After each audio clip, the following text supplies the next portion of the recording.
Assalamualaikum warahmatullahi wabarakatuh. Perkenalkan, nama saya Nirwana, NIM C22168 dari kelas Epidemiologi 22. Di sini saya akan menjelaskan mengenai definisi penyakit tidak menular, definisi epidemiologi perilaku, dan hubungan antara epidemiologi perilaku dengan penyakit tidak menular. Penyakit tidak menular merupakan kelompok penyakit yang tidak ditularkan dari satu individu ke individu lainnya. Adapun ruang lingkup penyakit ini mencakup berbagai jenis kondisi yang dapat disebabkan oleh faktor risiko seperti pola makan yang tidak sehat, kurangnya aktivitas fisik, merokok, konsumsi alkohol, dan faktor genetik. Nah, faktor risiko penyakit tidak menular terbagi menjadi dua kategori utama, yaitu faktor tidak dapat dimodifikasi dan faktor dapat dimodifikasi.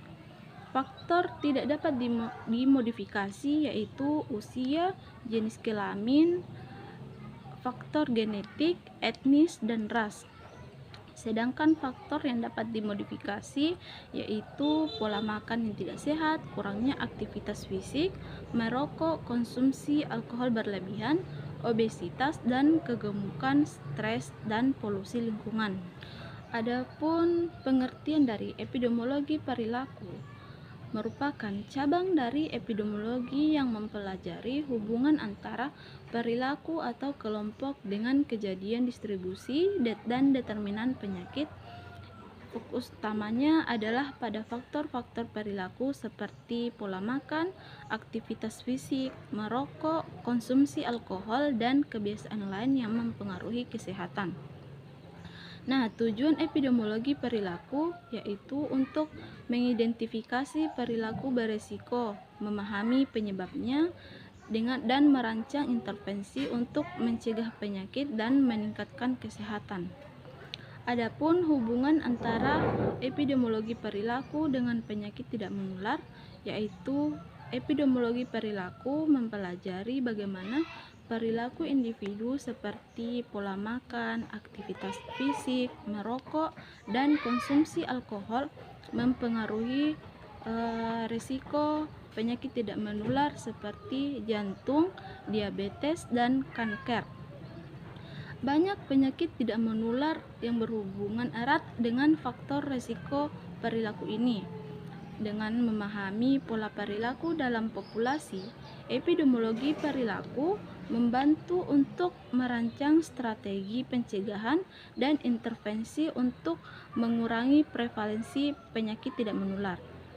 Adapun contoh kasus penyakit tidak menular yaitu hipertensi, di mana hipertensi ini merupakan salah satu penyakit tidak menular yang paling umum dan berbahaya.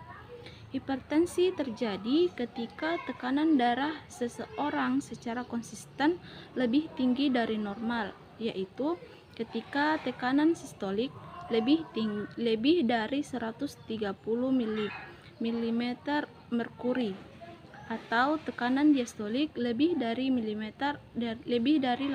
mm merkuri.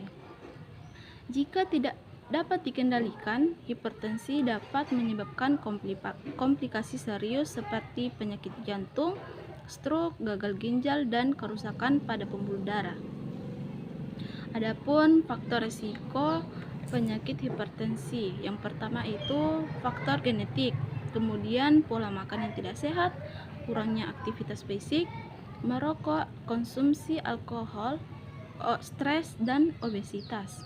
Adapun upaya pencegahan penyakit hipertensi, yang pertama itu perubahan gaya hidup, yaitu dengan mengurangi konsumsi garam dan memperbanyak konsumsi buah dan sayur. Yang kedua, pengobatan seperti pemantauan tekanan darah untuk memastikan kontrol yang efektif. Dan yang ketiga, pemeriksaan kesehatan rutin.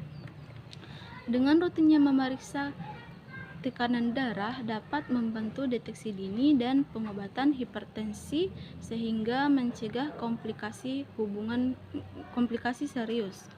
Itulah tadi yang dapat saya sampaikan, lebih dan kurangnya mohon dimaafkan. Wabillahi taufiq wal hidayah. Wassalamualaikum warahmatullahi wabarakatuh.